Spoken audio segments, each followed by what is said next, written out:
নেকির পাল্লায় সবচেয়ে যেটা ভারী নেকি সেটা হলো ভালো আচরণের নেকি। ইবাদতের জগতে সবচেয়ে দামি ইবাদত হলো সিয়াম, যার বিনিময় নেকি নয় বরং তার বিনিময় হলো জান্নাত। এরপরেও সিয়াম আদায় করে যে ফলটা পাওয়া যাবে, এই ফল দাঁড়িপাল্লায় যত ভারী, সদাচরণের নেকি তার চেয়ে হাজারো লক্ষ গুণ বেশি ভারী। তাসবিহ তাহলিল জিকির আজকার করলে নেকি হয়। আল্লাহর নবী বলছেন, মানুষ যদি মুখে বলে সুবহানাল্লাহ, তারপরে বলে আলহামদুলিল্লাহ, তাহলে আসমান জমিনের ফাঁকাটা নেকি দিয়ে পূর্ণ হয়। তো সুবহানাল্লাহ আলহামদুলিল্লাহ নেকির একটা ওজন আছে, মানে ওজন হবে, দাঁড়িপাল্লায় উঠবে। তো এই নেকি যত ভারী, ভালো আচরণের নেকি এর চেয়ে হাজারো গুণ বেশি ভারী। ভালো আচরণ কি জিনিস? আল্লাহ নবী বলেছেন, হজ করলে লোকটা হয়ে যায় সেই দিনের মতো যেদিন তার মাতাকে জন্ম দিয়েছে, মানে নিষ্পাপ হয়ে যায়। তার মানে হজের নেকি অনেক। তো হজের নেকি দাঁড়িপাল্লায় যত ভারী, সদাচরণের নেকি দাঁড়িপাল্লায় তার চেয়ে অনেক অনেক অনেক বেশি ভারী। ভারীর প্রমাণে একটা হাদিস পেশ করে আমরা আয়াতে যাব, তাহলে আমাদের উপস্থিত বোঝাটা সহজ হবে। আবু দারদা রাদিয়াল্লাহু তাআলা আনহু একজন বিশিষ্ট সাহাবী বলছেন যে আল্লাহর নবী বলেছেন, ইন্না আথকালা শাইইন ইদাউ ফি মিজানিল মুমিন ইয়াউমাল কিয়ামা খলকুন হাসান। বিচারের মাঠে মোমেন পুরুষ নারীর নেকির পাল্লায় সবচেয়ে যেটা ভারী নেকি রাখা হবে সেটা হলো সদাচরণ। মনে থাকবে না মনে হয়? আবার বলি, আল্লাহর নবী বললেন যে বিচারের মাঠে মোমেন পুরুষ নারীর নেকির পাল্লা, একটা হলো পাপের পাল্লা আর একটা হলো নেকির পাল্লা, পুণ্যের পাল্লা। তো পুণ্যের পাল্লাতে যেটা সবচেয়ে ভারী নেকি রাখা হবে সেইটা হলো মানুষ যে মানুষের সাথে ভালো আচরণ করে, এতে যে নেকি পায় সে নেকিটার ওজন হবে সবচেয়ে ভারী। এ কথা মুহাম্মদ সাল্লাল্লাহু আলাইহি সাল্লাম বলেন। ভারী উল্লেখ করতে গিয়ে তিনি 10-5 ভারী বলেননি, হাজারো লাখ গুণ বেশি ভারী। মানে ওই শব্দটাকে বলে ইসিম তাবজিল, যেটা আপনারা বুঝতে পারবেন না। এইভাবে দেয়, এটা মিস করে খাওয়ার উপযুক্ত পানি দিতে হয়। কি তোমরা কি বুঝো না নাকি? বলছিলাম যে আমরা একটা হাদিস পেশ করলাম, যা রাসূল সাল্লাল্লাহু আলাইহি সাল্লাম বলেছেন যে নেকির পাল্লায় মোমেন পুরুষ নারীর সবচেয়ে ভারী নেকি হলো সদাচরণের নেকি। তো সদাচরণ কি জিনিস? ভালো কথার নাম সদাচরণ, ভালো কর্মের নাম সদাচরণ। লোকে বলে লোকটার স্বভাব ভালো, এই যে ভালো আচরণ। লোকে বলে যে লোকটার চালচলন ভালো, এভাবে বলে না মানুষে? তো এটাই হলো নেকির কাজ, এটাই। এখানে আর একটা কথা বলে আমরা আমাদের আলোচনায় ধারাবাহিকভাবে আগাই। নেকির পাল্লায় সবচেয়ে ভারী নেকি নয়, তবে ভারী নেকির আর একটা আমল আছে। সেইটা হলো আবু হুরায়রা রাদিয়াল্লাহু তাআলা আনহু বলেন, রাসূল সাল্লাল্লাহু আলাইহি সাল্লাম বলেছেন, কালেমাতানে, দুইটি বাক্য, ইবাদতের দুইটা বাক্য, খাফিফাতানে আলাল লিসানে, মুখে উচ্চারণে হালকা। ওটা কিন্তু ইবাদত, মানে পড়তেই হালকা, আবার পড়ার জন্য অজু লাগে না। একটা ইবাদত করতে অজু লাগে, করতেই হবে। বলেন তো সে ইবাদতটা কি? সালাত, নামাজ, সালাত। ও আপনি অজু ছাড়া করতে পারবেন না। আর একটা ইবাদত আছে, ওটা খুব দামি ইবাদত, কিন্তু অজু লাগে না। কি সেটা? হজ। হজ দামি ইবাদত, হজ নয়, দামি ইবাদত সেম রোজা সেম। আর আরেকটা ইবাদত আছে, তাতে টাকা খরচ হয়। বলেন তো সেটা কি? সেটা হলো হজ। ইবাদত করতে টাকা লাগে, আজীব ইবাদত, ইবাদত করতে টাকা লাগে। তো এই যে আমি দুইটা বাক্য বলবো, এতে পড়তেও ভারী নয়, অজুও লাগে না, টাকাও খরচ হয় না। এক। দুই, হাবিবাতান এলার রহমানে, বাক্য দুটি রহমানের কাছে প্রিয়, অতীব প্রিয়। সাকিলাতানে ফিল মিজানে, আর বিচার মাঠে দাঁড়ি পাল্লায় এই বাক্য দুটি ওজনে ভারী। সেটা হলো সুবহানাল্লাহ ওয়া বিহামদিহি সুবহানাল্লাহিল আযীম। কোনো বার নেই, যার যা মনে লাগে, যে যেমন পারে সে তেমন বলে নিবে। বলছে যে ফাঁকা পেয়েছিল, কেউ দেখেনি, জিনিস যা পেয়েছে একবারে ব্যাগ ভর্তি করে নিয়েছে। তো ফাঁকা পেয়েছেন আপনি, ব্যাগ ভর্তি করে নেন। সেটা কি? সুবহানাল্লাহ ওয়া বিহামদিহি সুবহানাল্লাহিল আযীম। কেউ যে সহজে ব্যাগ ভর্তি করতে চায় না এ কথা ঠিক নয়। কেউ ব্যাগ ভর্তি করতে চায় না এ কথা ঠিক নয়। বহু মানুষ করছে, আমি আর আপনি ফাঁকে আছি। বহু মানুষ পৃথিবীতে করছে, আমি আর আপনি ফাঁকে আছি। আমি করি নাই, সেই জন্য পৃথিবীতে কেউ করে না, এই হিসাব ভুল। এই কথাটা আবার বলেনি, সেইটা হলো এই যে নেকির পাল্লায় ভারী হিসাবে আর একটা ইবাদত আসবে নেকির পাল্লাতে, সেই ইবাদতটা হলো সুবহানাল্লাহ ওয়া বিহামদিহি সুবহানাল্লাহিল আযীম। এটা ইবাদত, ভারী নেকির ইবাদত। এবার আমরা কোরআন মাজিদ থেকে দেখাই সদাচরণের কথা। আল্লাহ তাআলা বলেন, ইদফা বিল্লাতি হিয়া আহসান ফাইদাল্লাযী বাইনাকা ওয়া বাইনাহু আদাওয়া কান্নাহু ওয়ালিয়ুন হামিম। মুহাম্মদ সাল্লাল্লাহু আলাইহি সাল্লাম, মানুষের সাথে চলতে ফিরতে আপনি যখন প্রতি উত্তর দিবেন, তখন আপনারটা তার চেয়ে ভালো হতে হবে। এটা আদেশ। এই ছেলে, যারা দাঁড়িয়ে এইসব মেশিন যন্ত্রপাতি ঠিক করছে, তারা কি সবসময় দাঁড়িয়েই থাকবে? তো তুমি এত চিল্লাচিল্লি করছো কেন? ভদ্রতা কাকে বলে? ধৈর্য কাকে বলে? ধৈর্য কি ঘোড়ার ডিম? আমি আব্দুর রাজ্জাক বিন ইউসুফ, এদেশের শতকরা ৯৫ জন মানুষ মাঝহাবি, মাঝহাব মেনে চলে। যাদের সামনে কথা বলার আমাদের বাস্তবে কোনো সুযোগ নেই, কিন্তু যন্ত্রের সাহায্যে আমরা তাদের ঘরের ভিতরে আছি, যার কারণে পৃথিবীর লাখো কোটি মানুষ আমাদেরকে জানে।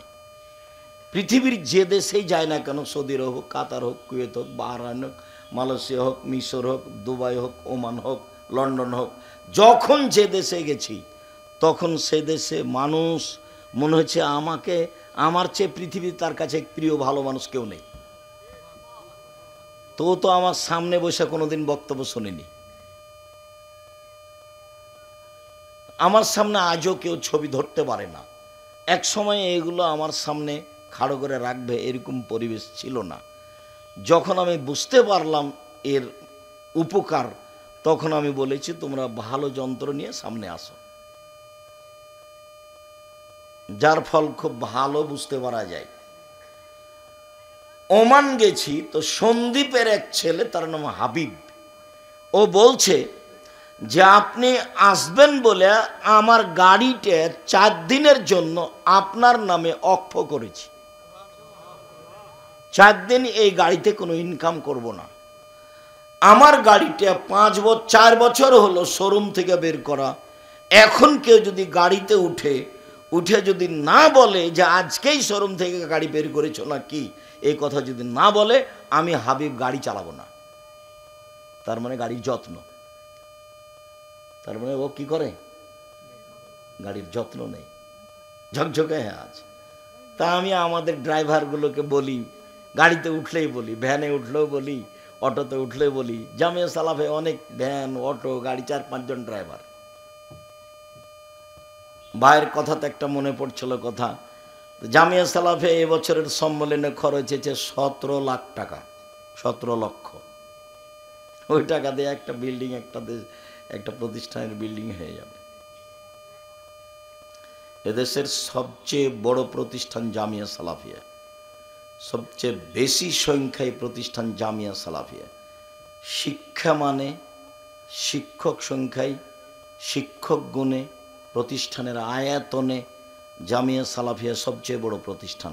জামিয়া সালাফিয়া রূপগঞ্জ, নারায়ণগঞ্জ, ঢাকা প্রায় 100 বিঘা জমির ওপরে। জামিয়া সালাফিয়া ডাঙ্গিপাড়া পাওয়ার আছে প্রায় 40 বিঘা জমির ওপরে।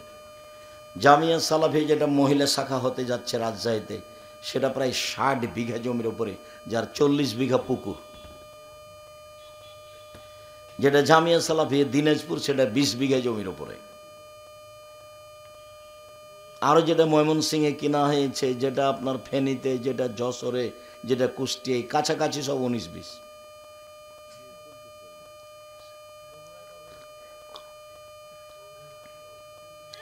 বগুড়া তোমাদের এইটা শাখা হিসেবে ঘোষণা দিতে দেখলাম আবদুল্লাহকে সেদিন। এখন এটার পরিধি কি হয় কি না হয়, কতদূর কি হয়, সিলেবাস পরিবর্তন হবে, জামিয়া সালাফের সাথে কতদূর সম্পর্ক, সময়ের গতিতে ধীরে ধীরে জানা যাবে ইনশাআল্লাহ।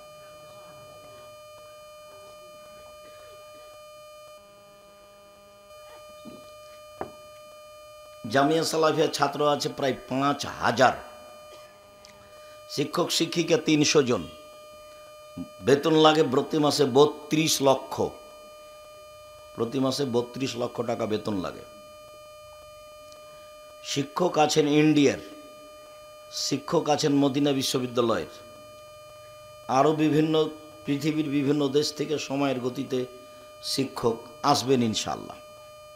সম্মানিত দিনী ভাই বোন, বলছিলাম আল্লাহ আমাদের নবীকে আদেশ করছেন, ইদফা বিল্লাতিহি আহসান। আপনি যখন মানুষের সাথে কথা বলবেন, মানুষ যা আপনার সাথে বলছে, আপনারটা যেন তার চেয়ে সুন্দর, উত্তম, ভালো হয়। সে যাই বলুক, সে যদি গালি দেয়, তো আপনারটা পাল্টা গালি তার মতো হবে না, তার চেয়ে ভালো হতে হবে। তার মতো হলে হবে না, তার চেয়ে খারাপের তো কোনো প্রশ্নই আসে না, তাহলে তো সদাচরণ কেটে গেছে। মন্দ কথা সেটা কি সদাচরণ? মন্দ কর্ম সেটা কি সদাচরণ? যার ভিতরে সদাচরণ নেই, সেও মন্দটাকে মন্দ বলবে, সেও খারাপটাকে খারাপ বলবে। খারাপটা খারাপই, খারাপটা কোনোদিন ভালো হয় না। তার বাস্তব দেখলে আপনাদের বিগত সরকারকে দেখবেন, আমার মনে হচ্ছিল যে রাস্তাঘাট, গাছপালা সবই এ দল করে। কিন্তু যেদিন চলে গেল 45 মিনিট সময়, সেদিন আমি দেখলাম কিরি, আমি তো যা মনে করছিলাম তা তো নয়। যখন মূর্তির পাশ দিয়ে হাঁটতাম, তখন ভাবতাম যে এইসব মূর্তি কি কেউ ভাঙবে? না, কেউ যদি না ভাঙে, তাহলে ঈসা আলাইহিস সালাম এসে ভাঙবেন। তার মানে ঈসা আলাইহিস সালাম যেদিন আসবেন, সেদিন কোনো উঁচু কবর থাকবে না, সেদিন কোনো মূর্তি থাকবে না, সেদিন শুকুর সোর থাকবে না, সব হত্যা করা হবে। সারা পৃথিবী জুড়ে কোনো কবর থাকবে না, সব ভেঙে দেবে। সেদিন শাহজালালের কবর সিলেটের এমনি ভেঙে দেবে মানুষ। সেদিন কেউ রক্ষা করার থাকবে না, তার আগে কেউ ভেঙে দিতে পারে। এই ছেলেটা বলছে তার আগেই ভাঙবে, হতেই পারে, স্বাভাবিক, হওয়াই স্বাভাবিক। ও তো আল্লাহর নবীর আদেশ, ও তো আল্লাহর নবীর আদেশ, ভাঙতেই হবে, এটা আল্লাহ রাসূলের আদেশ। ওটা এক সময়ে মানুষ বাস্তবায়ন করবে, সময়ের গতিতে করবে। বলছিলাম মহান আল্লাহ বলেন আমাদের নবীকে, জাদেলহুম বিল্লাতিহি আহসান। মুহাম্মদ সাল্লাল্লাহু আলাইহি সাল্লাম, আপনি যখন মানুষের সাথে তর্কে বিতর্কে লিপ্ত হবেন, তখন আপনার কথা যেন ওর চেয়ে উত্তম হয়, সুন্দর হয়। জাদেলহুম বিল্লাতিহি আহসান, আপনি মানুষের সাথে মুখামুখি কথা বলুন, কিন্তু আপনার কথা হবে তাদের চেয়ে অতীব উত্তম, সদাচরণ। আল্লাহ তাআলা বলেন, ফাবিমা রাহমাতিম মিনাল্লাহ লিনতা লাহুম।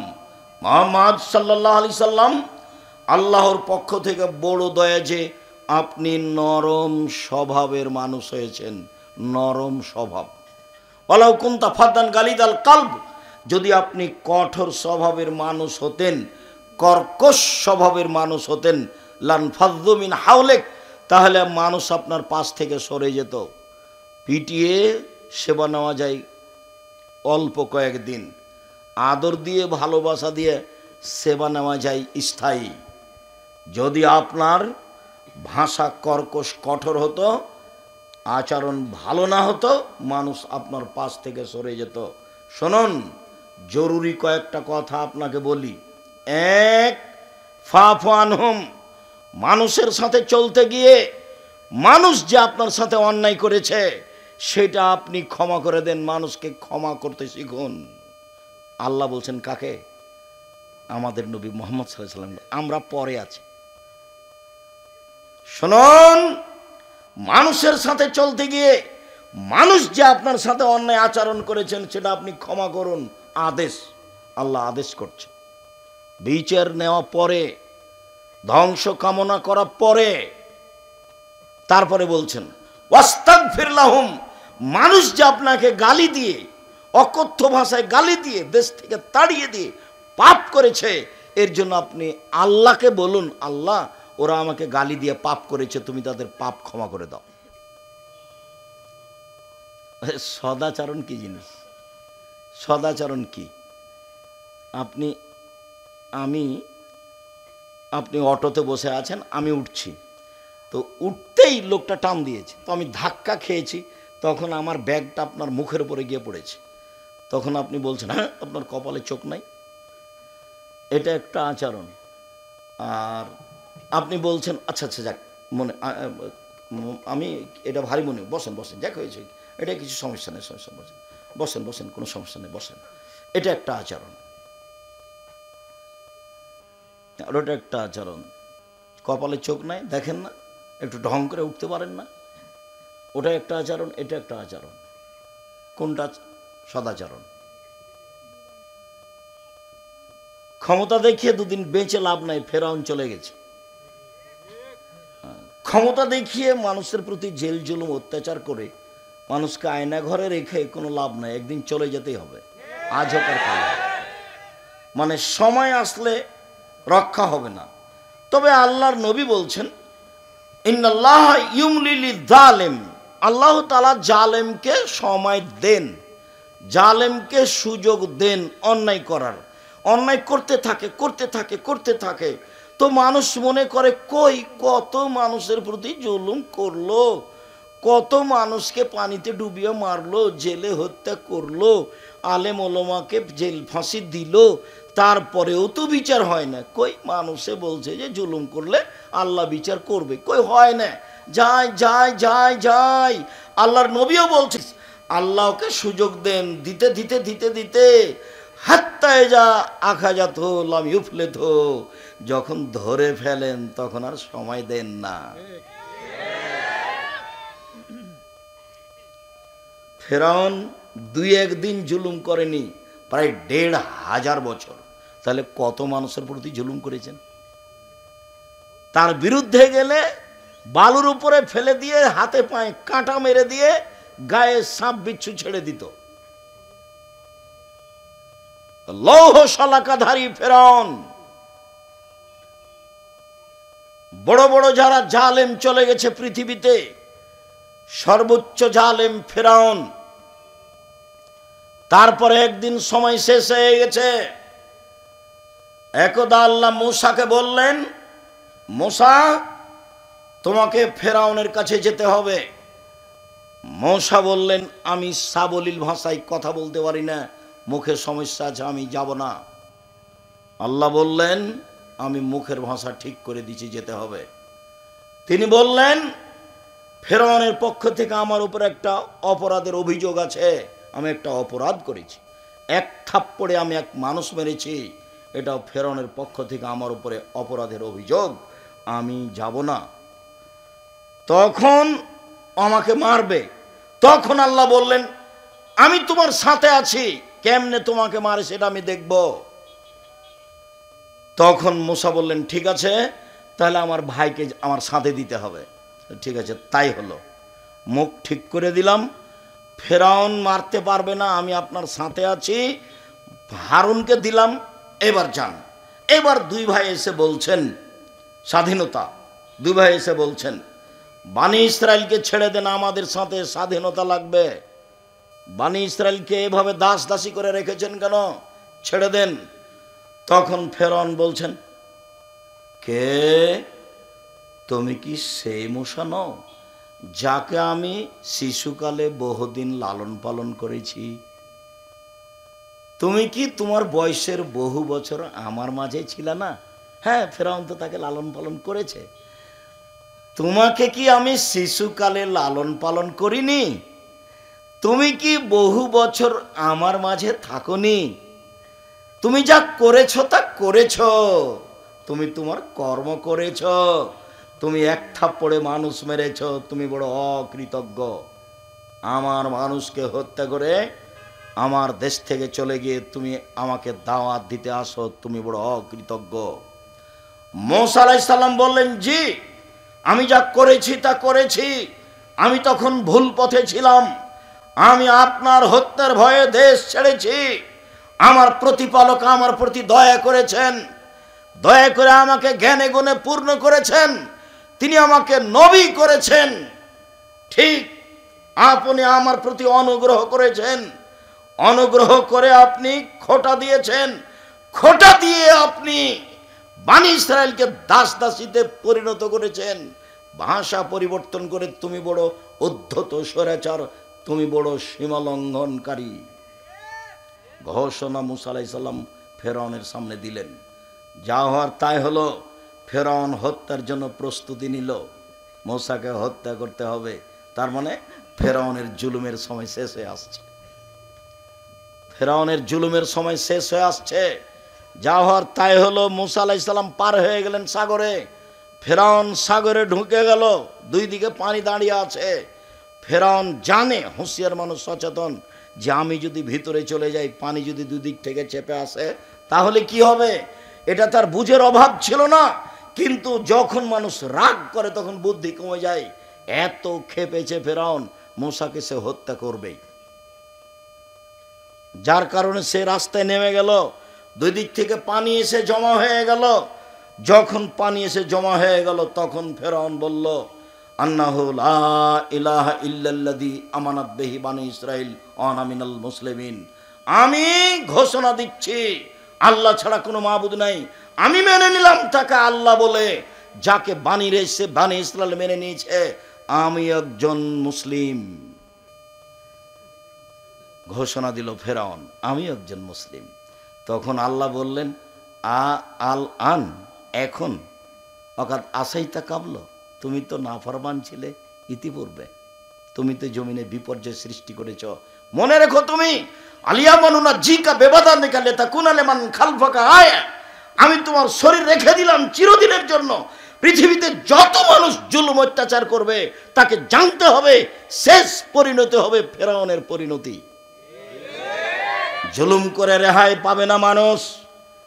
দাঙ্গাবাজি করে, ক্ষমতা দেখিয়ে, দলীয় দাপটে, অর্থ সম্পদের দাপটে, বিদ্যার দাপটে মানুষকে অপমান করে বেশি দিন টিকা যায় না।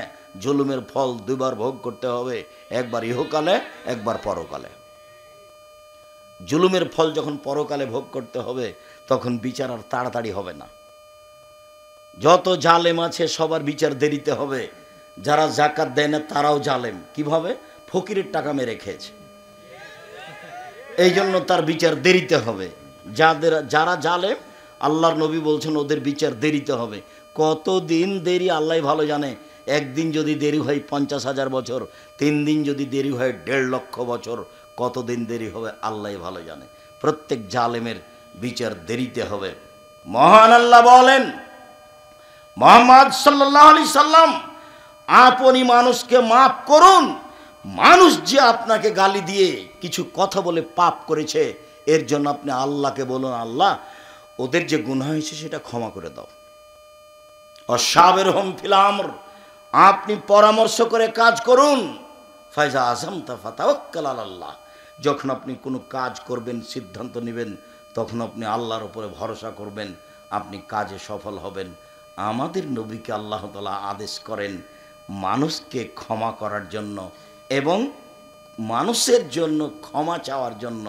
তাহলে সদাচরণ একেই বলে। মহান আল্লাহ বলেন, আল্লাযীনা ইনফিকুনা ফিস সাররাই ওয়াজ যাররাই ওয়াল কাযিমিনাল গায়দ ওয়াল আফিনা আনিন নাস, ওরাই মূলত সদাচরণের লোক যারা অসহায় মানুষকে দান খায়রাত করে, সচ্ছল হলেও অসচ্ছল হলেও। সচ্ছল হলে বেশি দেয়, অসচ্ছল হলে কম দেয়। অল আফিরানিন নাস, মানুষকে মাফ করে। কি হয়েছে? অন্যায় করেছি, ঠিক আছে, এরপরে যেন হয় না, যাও তোমাকে মাফ করে দিলাম। কি হয়েছে? মালিক এটা এভাবে বললে কেন? দেখি আরও 2-3 রাত তোমাকে সময় দিচ্ছি, দেখি তুমি ঠিক কাজ করতে পারো কি না। কর্মচারীকে হতে হবে বিশ্বস্ত, আর কর্মচারীকে হতে হবে দর্শনধারী, আর কর্মচারীকে হতে হবে শক্তিশালী। 3টা গুণ থাকবে কর্মচারী। আপনারা যারা মালিক, যে কোনো কাজে, আপনি একটা ইন্ডাস্ট্রিজের মালিক, একটা কারখানার মালিক, আপনি কিছু কর্মচারী রেখেছেন, কর্মচারীর 3টা গুণ থাকতে হবে। একটা কি? বিশ্বস্ত, টাকা যেন মেরে না খায়, আল্লাহ বলছে। 2, দর্শনধারী, ওকে দেখতে যেন ভালো লাগে, ভ্যাংচা মুখের যেন না হয়। ভ্যাংচা মুখের কি করবে? সে রুজি আপনার চিন্তা করার দরকার নেই, ওটা আল্লাহ ব্যবস্থা করবেন। আপনি দর্শনধারী লোক ঠিক করবেন। 3, শক্তিশালী। এই 3টা গুণের লোককে মানুষ নির্ধারণ করতে হবে কাজের জন্য। সম্মানিত দিনী ভাই বোন, আল্লাহ তাআলা বলেন যে ওরাই হলো সদাচরণের অধিকারী মানুষ, ওরাই জান্নাত পাবে যারা অসহায় মানুষকে দান খায়রাত করে থাকে, সচ্ছল হলেও অসচ্ছল হলেও এক। ওয়াল আফিনা আনিন নাস, মানুষের ভুল ত্রুটিকে মাফ করে দেয়। অল কাযিমিনাল গায়জ, রাগকে দমন করে। রাগকে দমন করতে হবে। মনটা খুব খারাপ, মনে হচ্ছে যে 2 থাপ্পড় না দেওয়া পর্যন্ত থামতে পারি না, মনে হচ্ছে যে 2টা কথা না বলা পর্যন্ত থামাই যাচ্ছে না, ভিতরটা এত জ্বলছে। তাহলে আপনি কি বস্তির মহিলা? বস্তির মহিলা ঝগড়া লাগলে যত খারাপ কথা বলতে পারে তত খুশি হয়, আর যখন ঝগড়া বন্ধ হয়ে যায় তখন বলেছি যে মনটা ঠান্ডা করে বলেছি কথা। তো আপনি কি বস্তির মহিলার মতো যে আপনার চরিত্র কেন এত আপনি খেপে যাচ্ছেন কেন? 2টা বলে নিলে আপনার কি হবে? বলিয়েন না তো, বলেননি তখন কি হয়েছে? আমি তো দেখি ফেসবুকে, ইউটিউবে মানুষ আমাকে বলে যে আপনাকে যে এত মানুষ ধুয়ে ছেড়ে দেয়, তা আপনি কিছু বলেন না কেন? তা আমি তো ওর না, আমি তো নি না, তা আমি বলবো কি? আমি এতটুকু বলি যে ওর যদি কথা বন্ধ হয়ে যায় তখন আবার রিং দিয়ে বলি, ভাইজান আপনার কি টাকা শেষ হয়ে গেছে? আর কোনো গালি ছিল কি? আর কোনো গালি থাকলে আবার আমি রিং দিলাম, ওটা আপনি শেষ করে নেন। ও কত বললো সেটার আমার উত্তর দেওয়ার দরকার নেই। ওর পাতা আমি কোনোদিন পড়িনি, পড়বও না। মাযহাবের পাতা আমি কোনোদিন পড়িনি, পড়বও না। ওই নিয়ে আমি চিন্তা ভাবনা করি না কোনোদিন। কোনোদিন মানুষের একটা বক্তব্য শুনেছি, সেই হিসাবে বক্তব্য দিতে শিখেছি, এটা আমার মনে পড়ে না। কামারপাড়ায় এসেছি বক্তব্য দিতে, কেন? তো মৌলানা আব্দুর রব খুলনা আসেননি, সেই জন্য। বীরকুষ্টিয়া মাদ্রাসায় এসেছি বক্তব্য দিতে, মাদ্রাসার সূচনা শুরু হবে, সেই জন্য। প্রথম ইটটা আমার হাতের দেওয়া। কে যদি অস্বীকার করে থাকলে সে ধোঁকাবাজ, অস্বীকার করেছে, মিথ্যুক। প্রথম ইটটা আমার হাতের দেওয়া। তারপরে যিনি দিয়েছেন ছিলেন শেহাবুদ্দিন সন্নি, গোবিন্দগঞ্জ, গায়েবান্ধা, মারা গেছে। বলছিলাম সদাচরণ কি জিনিস আল্লাহ তাআলা বলেন। এবার চলেন হাদিসে কয়েকটা বলি। মোজায়না কাবিলার একজন বলছেন, আল্লাহর নবী, মা খায়রো মা উতিল ইনসানো, আল্লাহ তাআলা মানুষকে অনেক নিয়ামত দিয়েছেন, জমি জায়গা, টাকা পয়সা, বাড়ি ঘর, স্ত্রী, আল পরিবার, সব কিছু দিয়েছে, অনেক নিয়ামত দিয়েছে। আল্লাহর নবী, সবচেয়ে যেটা ভালো নিয়ামত সেটা কোনটা একটু বলেন তো আল্লাহর নবী, এটা জিজ্ঞাসা। সবচেয়ে উত্তম ভালো কোনটা? তখন আল্লাহ রাসূল উত্তরে বললেন, আল খুলুকুল হাসান, ভালো আচরণ হলো সবচেয়ে উত্তম নিয়ামত। যার মুখ খারাপ তার কাছে ভালো আচরণ উত্তম নিয়ামত নেই। যে গালি দেয় বউকে, জনগণকে, তার কাছে উত্তম নিয়ামত নেই। যে কথায় কথায় খেপে উঠে তার কাছে আল্লাহর পক্ষ থেকে উত্তম নিয়ামত নেই। এই ছেলে, মানুষকে অর্থ সম্পদ, জমি জায়গা, গাড়ি বাড়ি দিয়েছে, তার মধ্যে সবচেয়ে উত্তম কোনটা দিয়েছে বলো তো দেখি? সদাচরণ। সদাচরণ কি জিনিস গো? ভালো কথা, ভালো কর্ম। সদাচরণ কি জিনিস? ভালো কথা ভালো কর্ম। লোকে বলে ছেলেটা ভালো, এই যে এটার নাম সদাচরণ। লোকে বলে ছেলেটার ব্যবহার ভালো, এটা হলো ভালো কথা ভালো আচরণ। লোকে বলে ওর স্বভাবই খারাপ, ও দুমুখা, ওর কথা বলছেন কেন, ওর স্বভাব খুবই খারাপ, ওকে দেখতে মন চায় না, ওকে আমি দেখলে ঘৃণা করি, এর নাম খারাপ আচরণ। এই ছেলে বসো, দয়া করে অল্প সময় কাজ দেখাবেন না। যারা আপনারা দিনী বোন আছেন, আপনারা একটু লজ্জাবোধ ইতস্তবোধ করে ঢং ঢং করে এসেছেন, হেঁটে আবার ঢং ঢং করে চলে যাচ্ছেন কেন? গেলেন কেন? আজ তো আমি রাত 12টায় আসছিনি, আজকে তো আগে এসেছি। আপনি আজকে বাড়ি চলে গেলেন কোন শরমে? আমি আপনার জন্য এসেছি। সারা বগুড়া জেলার যদি আমি প্রোগ্রাম নিই তো কয়েকশো হবে, তো মানুষের বছর বছর পার হয়ে যায়, একদিন আসতে পারি না, তো আপনাদের সুবাদে আসি। আমি আপনার জন্য এসেছি, আপনি চলে যাচ্ছেন মানে? চলে গেলেন কেন? আপনি সংসারের কি বুঝেন? সংসার কিভাবে করতে হয় সেটা আপনি কি জানেন? আপনার বাপ আপনার বিবাহ দিয়েছে, আপনি স্বামীর কাছে গেছেন, সেই জন্য আপনার বাচ্চা হয়ে গেছে, আপনি মা। মা কাকে বলে আপনার কি জানা আছে? দিন রাত আমি বলেছি, সেই জন্য আপনি মা কাকে বলে বলতে পারেন? আপনার বাড়িতে যদি আমি এখনই ঢুকি, তাহলে আপনার নাতি নাতনির অথবা আপনার ছেলের একটা পায়খানা করা পট আছে, সেটা হলো ঘোড়া। তা আমাদের বাড়িতে তো এই পটটা 3 মিনিটও থাকবে না, হয় পট ফিরিয়ে দিব, না হয় মাথা কেটে দেব। পট অবস্থায় আমাদের বাড়িতে থাকতে পারে না, এটা অসম্ভব। আপনার বাড়িতে আছে, আপনি একজন হস্তিনী মহিলা, মাস্টার ডিগ্রি পাস, আপনার স্বামী বলে। আমি আব্দুর রাজ্জাক বৈশাখ জিন্দেগিতে আপনাকে আমি মাস্টার ডিগ্রি পাস বলিনি। আপনি একটা রাস্তাঘাটের নিম্ন শ্রেণীর মহিলা, যারা বস্তিতে বসবাস করে, যারা নগ্ন হয়ে চলে, অকথ্য ভাষায় গালি দেয় মানুষকে, জেনার শব্দ উল্লেখ করে গালি দেয়, আপনাকে আমি নিম্ন শ্রেণীর মানুষ মনে করি। কে বলেছে আপনি হেডমাস্টার? আপনার শোকে যে কাঁকড়া আছে, আপনি শিক্ষিত মানুষ মহিলা, কে বলেছে আপনাকে? আমি তো বলিনি কোনোদিন। আপনি বগুড়া বাজার থেকে একটা নিয়ে এসেছেন, তরকারির একটা বাটি কিনে নিয়ে এসেছেন, ছিল কাতল মাছ, আমি তো সেটা কিনবো না। আপনি একটা আয়না কিনে নিয়ে এসেছেন সাত করে, সেটা হলো রুই মাছ, সেটা কি করে হতে পারে? আপনি একজন শিক্ষিত মহিলা, এটা কিভাবে হতে পারে? শিষ্টাচার কাকে বলে? শিষ্টাচার কি জিনিস? আপনার ছেলে মেয়ে নাতি নাতিন সবাই পুতুল নিয়ে খেলায়, প্লাস্টিকের পুতুল হোক আরো কিছু হোক, লোহা লক্কর স্বর্ণের হোক না কেন, আপনি কি দিয়ে নিজেকে শিক্ষিতা মনে করেন? আমি যে হাদিসটি দিন রাত আপনাকে শোনাই, সে হাদিস তো আমি নিজের কথা কোনোদিন বলিনি, সে হাদিস তো বুখারী মুসলিমের হাদিস। জাবের রাদিয়াল্লাহু তাআলা বলেন, আমরা আল্লাহ রাসূলের সাথে যুদ্ধ করে আসছিলাম, বাড়িতে ঢুকবো মদিনায়, আল্লাহ রাসূল বললেন সবাই তোমরা থামো। থেমে গেলাম। আমি বললাম, আল্লাহর নবী, আমি নতুন বিবাহ করেছি, আমাকে বাড়ি যেতে অনুমতি দেন। আল্লাহ নবী বললেন, ও তুমি নতুন বিবাহ করেছো?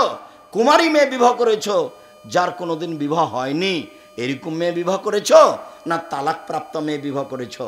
তো জাবের বললেন, আল্লাহ নবী, আমি তালাক প্রাপ্ত মেয়ে বিবাহ করেছি। তখন আল্লাহ রাসূল বললেন, হাল্লা বিক্রান্তলায় বতুলায় বোকা, তুমি কুমারী মেয়ে কেন বিবাহ করলে না? তুমি তার সাথে খেলতে, ও তোমার সাথে খেলতো। তুমি কুমারী মেয়ে কেন বিবাহ করলে না? তুমি তার সাথে খেলতে, ও তোমার সাথে খেলতো। আল্লাহ রাসূল যে কথা বললেন, জাবের রাদিয়াল্লাহু তাআলা সে কথার উত্তর না দিয়ে তিনি বলছেন, আল্লাহর নবী, আমার আব্বা উহুদের যুদ্ধে শহীদ হয়েছেন 9 জন মেয়ে রেখে, আমার 9 জন বোন আছে। আল্লাহর নবী, উহুদের যুদ্ধে আমার বাপ শহীদ হয়েছেন 9 জন মেয়ে রেখে, আমার 9 জন বোন আছে। আকরাহুয়ান আতাজাওয়াজা মিসলাহুন্না, ওদের মতো কম বয়সের বুদ্ধি কম মেয়েকে আমি বিবাহ করা পছন্দ করিনি। বেশি বয়সের মেয়ে বিবাহ করেছি 4টা কারণে। এক, লে তুয়াল্লেমাহুন্না, আমার স্ত্রী যেন আমার বোনদেরকে বিদ্যা শিখাতে পারে। 2, অলে তুয়াদ্দেবাহুন্না, আমার স্ত্রী যেন আমার বোনদেরকে শিষ্টাচার শিখাতে পারে। আপনার মেয়েটার নখ বড় আছে, এটা ভালো শিষ্টাচার? তা আপনি নাকি মা। আমি তো বলেছি এই মেয়েটাকে, এই তুমি তোমার মাকে খালা বলে ডাকে, নাহলে সৎমা বলিও। ও সৎমা, আপনি কেমন আছেন? নইলে তুমি যদি ওটা যদি তোমার নিজ মা হয় তো তোমার নখটা বড় থাকে কি করে?